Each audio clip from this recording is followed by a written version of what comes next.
Bayang nggak? Satu azan, reminding, oke. Ketemu air, releasing, oke. Qomat, Mas. Diulang lagi loh. Untuk remind lagi gitu. Jadi ini persiapannya panjang banget. Abis gitu iftitah dulu lagi. Baru sholat kan. Baru zikir gitu. Jadi kebayang nggak? 6 rangkaian ini yang ngebuat kita sadar gitu. Diulang 5 kali lagi. Jadi kalau 6 rangkaian diulang 5 kali, beres sholat tetap ngegosip, buset dah, udah lah gitu kira-kira. Habis sholat tetap korupsi, berarti udah beneran ini nggak ngerti sih 6 tahapan ini. Jadi kan ini perlu untuk kemudian ditanyakan, karena memang kebanyakan kita itu bertengkar, meskipun itu adalah seagama sendiri, itu karena kemudian memahami sesuatu itu hanya pada tataran kulit. Ibarat makan pisang itu kulitnya aja yang dimakan gitu, isinya nggak tahu kenapa gitu. Betul. Even itu adalah ayat, hadis, dan lain sebagainya, pokoknya bunyinya gitu, terjemahannya gitu, nggak usah pakai logika dan lain sebagainya gitu. Jadi minimal kita jadi tahu bahwa itu adalah sebenarnya transformasi kehidupan manusia untuk menjadi paripurna kan, kurang lebihnya begitu. Betul, betul. Oke. Saya kasih contoh sederhana dikit lagi, Mas. Kemarin kan kita baru maulid ya. Oke. Maulid itu kan ada 2. Ada maulid Ahmad, ada maulid Muhammad. Bahwa Nabi Muhammad itu waktu lahir masih jadi Ahmad kan. Iya, iya. Dan dia bertransformasi 40 tahun untuk menemukan dirinya sehingga dia menjadi Muhammad atau yang terpuji itu gitu. Oke. Makanya kalau kita maulid Nabi Muhammad, uswatun hasanah itu kan sebetulnya bukan pakaiannya, bukan hanya cara makannya gitu, Mas. Oke. Tapi yang penting kita lihat adalah gimana sih seorang Ahmad bin Abdullah bisa bertransformasi menjadi Muhammad gitu. Berarti kan ini kaitannya bukan hanya fisik, bukan hanya cara makan gitu. Tapi bagaimana dia menemukan jati dirinya. Bagaimana dia menemukan kesadaran, bagaimana dia menemukan ilahiyah gitu. Which is, kalau kita bicara di situ, kata kuncinya kan adalah bagaimana dia melakukan perjalanan di Gua Hiro gitu misalnya. Suwung atau hening gitu. Nah jadi, saya pengen mendisklaimer juga gitu ya teman-teman, sekali lagi mari kita terbuka gitu ya supaya kita tidak menuhankan simbol, tetapi juga yang penting adalah fungsinya apa sih sebetulnya gitu. Karena kata kuncinya adalah setiap apapun konteks yang namanya simbol pasti ada fungsinya gitu. Oke. Itu sih, Mas. Itu kan nama Nabi dan Rasul. Iya. Apa tuh namanya, merupakan simbol aja, tetapi memiliki fungsi yang lebih mendalam gitu. Nah, bagaimana dengan gerakan sholat, Kang Abu? Iya. Kita sholat ada berdiri, ada ruku gitu ya, ada sujud gitu, ada duduk gitu. Jangan-jangan itu hanya simbol aja gitu. Yes. Mungkin kalau ini mungkin tebakan aja ya, mungkin kalau kemudian anak kecil gitu kan, udah disuruh sholat gerakannya gini-gini, oke kita ikut aja lah ya gitu. Tapi kalau udah dewasa, kemudian sebenarnya apa sih maknanya kita disuruh berdiri, sujud, ruku, duduk, itu tuh implementasi dalam kehidupan yang nyata, yang real apa sih gitu, gimana Kang? Kaitannya relate-nya gitu ya. Mas Hendra, saya tuh baru ngebahas tentang kapitayan. Bahwa 10.000, 50.000 sebelum Masehi, which is jauh di awal-awal Homo sapiens, Adam tuh kan ber-7.000 tahun yang lalu, let's say. Itu kapitayan, agama Jawa purba, itu gerakan semua ritualnya, itu plek-plek sama sholat, Mas. Plek-plek percis. Berdiri, ada ruku, ada duduk di antara 2 sujud, itu plek-plek sama gitu. Jadi kalau saya ngelihat dari sejarah historikal gitu ya, bahwa ya balik lagi ya, setiap ritual pasti punya makna gitulah kira-kira. Nah cuman kenapa saya pengen relatekan ini sama kapitayan, ya jadi maksud saya bahwa gerakan-gerakan itu ternyata bukan baru gitu loh, Mas. Gerakan-gerakan itu bukan ya kan, kalau kita ngomongin tradisi Islam kan baru 1.300 1.400 tahun yang lalu gitu. Tapi nenek moyang kita, leluhur kita, itu udah melakukan itu jauh banget gitu, sebelum ada agama Islam. Dan apa yang saya baca dan nasihat lah, bahwa ternyata ritualnya teman-teman di kapitayan ini plek-plek percis, ada berdirinya, ada rukunya, dan seterusnya gitu. Nah, pun ini sekali lagi sedikit perspektif yang mungkin kita akan sama-sama mempelajari dari gerakan gitu ya, kira-kira. Contoh misalnya, jadi gini Mas, kalau kita bicara tentang sholat itu kan artinya solu. Solu itu artinya connected. Nah, pertanyaan adalah, yang connected itu kan udah pasti bukan tubuh fisik. Tetapi, fisik memang perlu gerakan. Karena berkaitan sama manas. Emosi, perasaan, pikiran. Maka setiap ritual pasti ada gerakan gitu. Nah, sekarang kalau kita bicara dalam konteks sholat gitu misalnya ya. Sholat itu kan sebetulnya adalah mengguahirokan diri gitu, Mas. Sholat itu adalah, kalau pakai bahasa yang sederhana adalah, kamu memiliki waktu untuk dirimu sendiri, tanpa ada distraksi dengan faktor eksternal. Maka salah satu membuat untuk tidak terdistraksi sama eksternal adalah meng-off-kan yang namanya panca indera.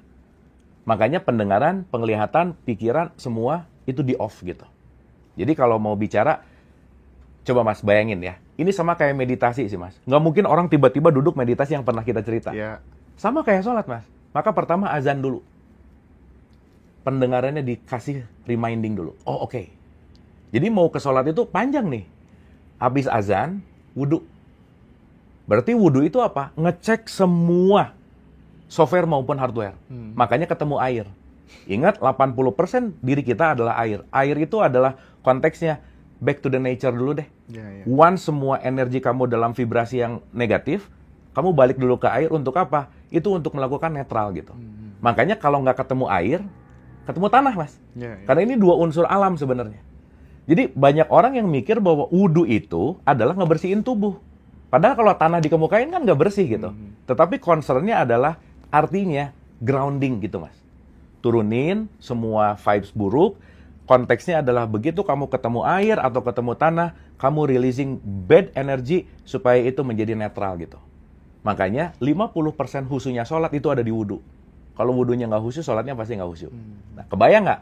Satu azan, reminding, oke. Ketemu air, releasing, oke. Komat Mas, diulang lagi loh. Untuk remind lagi gitu. Jadi ini persiapannya panjang banget. Abis gitu iftitah dulu lagi. Baru sholat kan. Baru zikir gitu. Jadi kebayang nggak? 6 rangkaian ini yang ngebuat kita sadar gitu. Diulang 5 kali lagi. Jadi kalau 6 rangkaian diulang 5 kali, beres sholat tetap ngegosip, buset dah. Udah gitu kira-kira. Abis sholat tetap korupsi, berarti udah beneran ini nggak ngerti sih 6 tahapan ini gitu kira-kira. Nah, sekarang kita satu-satu lah ya. Kan waktu kita dalam konteks takbiratul ihram itu kan sebetulnya kita mau mengatakan bahwa I am nothing gitu. Begitu Allahu Akbar, itu kan mau bicara bahwa dia tuh yang besar gitu. Itu kan salah satu hal untuk peniadaan aku kecil gitu Mas. Jadi di situ aja udah bicara bahwa I am nothing gitu. Oke. Pelajarannya apa Mas? Humble. Humble. Makanya begitu masuk masjid ada batas suci. Di dalam batas suci itu mau jenderal kek, mau OB, mau apapun, nggak ada identitas. Kalaupun jenderal telat, tetap aja kamu jemaahnya di belakang. Nggak ada urusan sama pangkat gitu. Jadi begitu masuk ke batas suci, let's say di masjid, itu semua melepaskan identity. Jadi begitu Allahu Akbar, there is no identity gitu. Bahwa aku bukan abu, aku bukan pesulap, aku bukan direktur, aku bukan suami, aku bukan, la gitu. Dan begitu Allahu Akbar, ini kan sebenarnya mau menutup semua akses ke eksternal gitu Mas. Kapitayan juga disimpannya di sini Mas. Ya kalau di Islam kan ada di sini ya terserah lah ya gitu. Tapi begitu Allahu Akbar, ini maksudnya sebenarnya mau menyentuh hati sih. Makanya opening bacaannya adalah Al-Fatihah. Al-Fatihah itu artinya membuka. Apa artinya? Open your heart gitu. Makanya begitu Allahu Akbar dan kata-kata pertamanya Mas Hendra, kata-kata pertamanya adalah atas nama dia Mas. Bismillahirrahmanirrahim, atas nama Rahman Rahim. Berarti kalau udah ngomongin atas nama, kita nggak ada gitu Mas. Semua hanya diatasnamakan oleh dia aja udah. Di situ bukti ketika Allahu Akbar surrender gitu. Bahwa aku bukan, dan aku hanya mengatasnamakan gitu. Baru bisa Alhamdulillah segala puji dan seterusnya. Nah, maka setelah atas nama, kalau berdiri Mas, ini saya menganalogikan sederhana aja. Ada otak, ada hati ceritanya Mas. Gampangannya begitu. Sementara sekarang yang menjadi nakhoda keseharian itu di sini biasanya. Ininya jadi lupa Mas. Makanya hati banyak ketutup oleh ego di otak gitu. Makanya Nabi Muhammad itu kan selalu mengulang-ulang istafti kolbak. Ikutilah suara nurani. Nur itu cahaya, ani itu Tuhan. Jadi nur, ani, cahayaku gitu. Maka supaya ininya nggak terlalu dominan, diselaraskan dulu sama hati. Makanya ruku. Ruku itu kan gini nih. Maka supaya otak sama hati selaras dulu Mas. Synchronize gitu. Dan at the end, kunci dari semuanya adalah menundukkan semua ego supaya nurani di atas dari ego gitu kira-kira. Makanya itu disebut sujud. Makanya mungkin Mas Hendra waktu dulu di pesantren pasti pernah dengar bahwa sujud adalah di mana kita paling dekat sama Tuhan, sama Allah. Betul nggak Mas? Iya. Tapi bukan berarti mau dekat sujud sekarang kan bukan begitu. Tapi menyujudkan ego, menyujudkan keinginan, menyujudkan semua perspektif, ekspektasi yang ada di sini. Simpan ini di bawah dan biarkan mukamu tertutup, Mas. Wow. Jadi kalau muka kamu tertutup berarti kamu udah nggak penting lagi gitu. Soalnya sekarang kalau kita malu, mau ditaruh di mana muka saya, betul nggak Mas? Ini penting banget nih. Tapi begitu sujud, Mas, there is no identity, tidak ada identitas sama sekali, tidak ada self sama sekali. Disitulah peleburan bahwa aku dalam tanda petik hanya menghambakan diri gitu. Selesai, itu diulang, dan kata kuncinya, indikator parameter orang yang semua ini dilakukan dengan oke, pasti Mas, salam kanan, salam kiri. Keberadaan aku pasti akan membuat kanan dan kiriku, salam itu damai. Maka kalau orang udah terkoneksi, pasti keberadaannya membuat kedamaian gitu. Kira-kira gitu, Mas. Oke. Nah, Kang Abu, itu kan tadi dalam perspektif Islam yang kita bahas gitu ya. Nah, masih banyak loh teman-teman kita itu yang sedikit-sedikit melihat perbedaan tuh sesat gitu kan ya. Gimana sih mempertemukan persamaan antara agama yang ada di Republik ini gitu. Sebenarnya ada persamaannya apa enggak gitu supaya mengakhiri jangan berteman sama itu Nasrani, itu Hindu, itu Buddha dan lain sebagainya gitu. Gimana Kang? Ya ini tuh namanya subliminal message ya. Iya. Jadi Mas Hendra memang tersubliminal oleh baju tulisan saya sih gitu. Makanya saya sengaja pakai bagimu apa nih? Bagimu agamamu, kau saudaraku. bagiku kau saudaraku gitu. Gini Mas. Salah satu hal yang penting dalam konteks yang namanya agama, kita penting untuk menyadari bahwa agama itu jembatan. Mau nggak mau, suka nggak suka, agama itu adalah jembatan. Dan kalau saya lahir di Vatikan, mungkin saya jadi Katolik, Mas. Oh, pastilah. Ya kan? Iya. Kalau saya lahir di India, mungkin jadi Hindu. Atau Buddha atau apapun lah gitu. Nah, yang menarik adalah ketika kita mulai menyadari bahwa kebanyakan kita tuh nggak memilih agama. Karena kebanyakan kita diwariskan agama. Pun, kalau kita mulai menyadari, agama tidak pernah menjadi tujuan, tetapi agama itu adalah jembatan. Dan saya selalu mengatakan bahwa semua agama nggak sama, karena punya tata cara yang berbeda. Yeah. Tapi tujuannya sama, gitu. Jadi, kalau sekarang kita mulai meluas gitu ya Mas ya, sorry ya, bahwa concern kalau kita bicara perbedaan agama, perbedaan jalan, perbedaan jembatan, perbedaan itu pasti akan selalu ada by the way.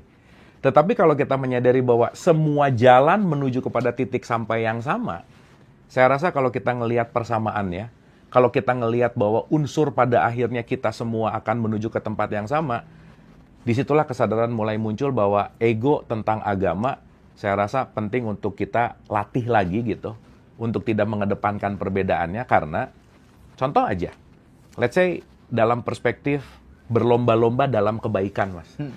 Nggak ada kata-kata berlomba-lomba dalam kebenaran gitu. Dan ya balik lagi ya, ini Quran juga yang ngomong. Di surat 22 ayat 17 misalnya, di surat 2 ayat 62, mau kamu musyrik, Nasrani, Yahudi, semuanya deh, terserah. Semua penilaian hanya punya aku, kata Tuhan. Jadi semua agama itu adalah jalan, semua agama itu adalah pendidikan, intinya adalah kamu bisa menemukan dirimu atau tidak gitu. Karena puncak dari semua agama adalah jembatan untuk menemukan diri yang sejati di dalam. Dan kalau kita sudah mulai menemukan diri sejati yang di dalam, kita sudah menemukan Tuhan itu sendiri gitu, dalam tanda petik. Gitu sih Mas. Jadi kedewasaan sih ya yang paling penting, bahwa ya sorry itu saya ya, misal saya selalu pakai analogi, mungkin Mas Hendra agak bosan dengar saya ngomong ini karena ini saya ulang-ulang. Sepak bola tuh 90 menit, menit kelima kebobolan 2-0 ya belum bisa disebut kalah Mas. Karena waktunya masih banyak gitu. Jadi kalau sekarang ngomong kafir, tar dulu. Permainan belum berakhir. Iya. Dan jangan lupa Mas, selalu saya pengen ngulang-ulang bahwa kita semua adalah murid semesta. Murid Mas, gurunya itu cuma Tuhan. Jadi kalau kita mau tahu dan mau sadar bahwa kita semua sesama murid, saya selalu ulang-ulang Mas Hendra, sesama murid itu dilarang mengisi rapot temannya, udah itu yang paling penting. Jadi ya udah aja sih gitu. Iya. Oke, jadi jangan buru-buru kemudian menghakimi perjalanan hidup orang lain gitu ya. Mas, ini kita penting menyadari ya. Kita tuh nggak pernah tahu battle atau pertempuran apa di belakang orang ini, Mas. Begitu kita ngelihat orang ini langsung ngejudge, kita nggak pernah tahu betapa sakitnya dia, pedihnya dia, penderitaannya, dan seterusnya. Kita nggak pernah tahu semua perjuangan orang sampai ada di hadapan kita. Kita tuh nggak pernah tahu gitu. So, daripada kita melakukan judgment, daripada kita melakukan mengkafirkan, menyesatkan, dan lain-lain, penting dalam konteks kesadaran adalah bagaimana saling melakukan yang namanya pengertian gitu. Karena mau nggak mau, suka nggak suka, kita makhluk sosial, ya kita semua adalah konstruksi sosial. Nah, sosial itulah kita penting untuk ada kesalingan di situ. Itulah yang disebut ekosistem. Nah, makanya jangan menjadi egosistem gitu. Nah, kita berekosistem aja gitu. Oke. Nah, teman-teman semuanya, jangan lupa aku ngingetin nanti sekitar Desember Ngaji Rasul akan bikin retreat nasional gitu. Tempatnya mungkin di Sentul di Jakarta bersama 2 mursyid kita. Ya, Kang Abu dan Pak Wayan Mustika. Itu nanti mungkin di sana kita akan dibaiat bersama-sama.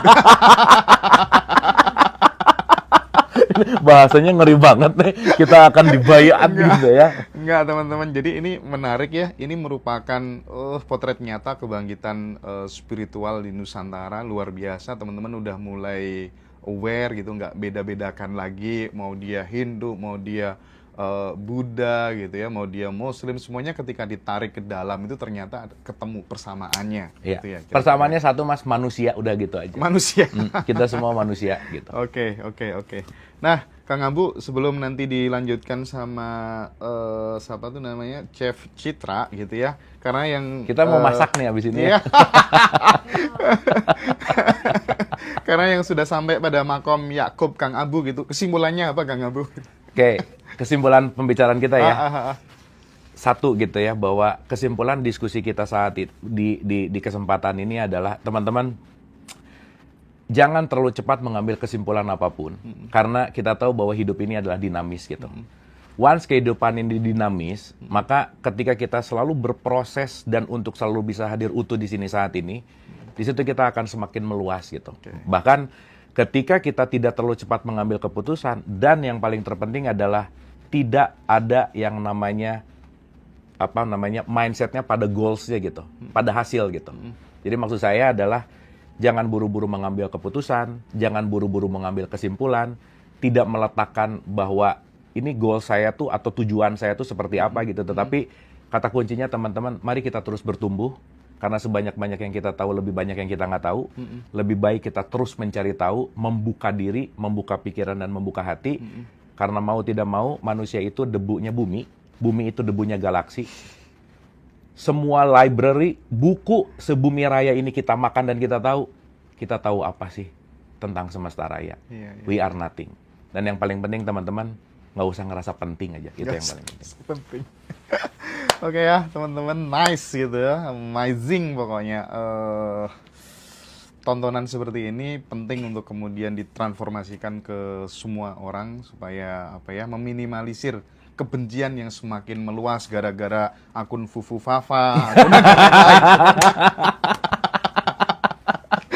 Oke ya, terima kasih banyak. Fufu Fafa lah ya.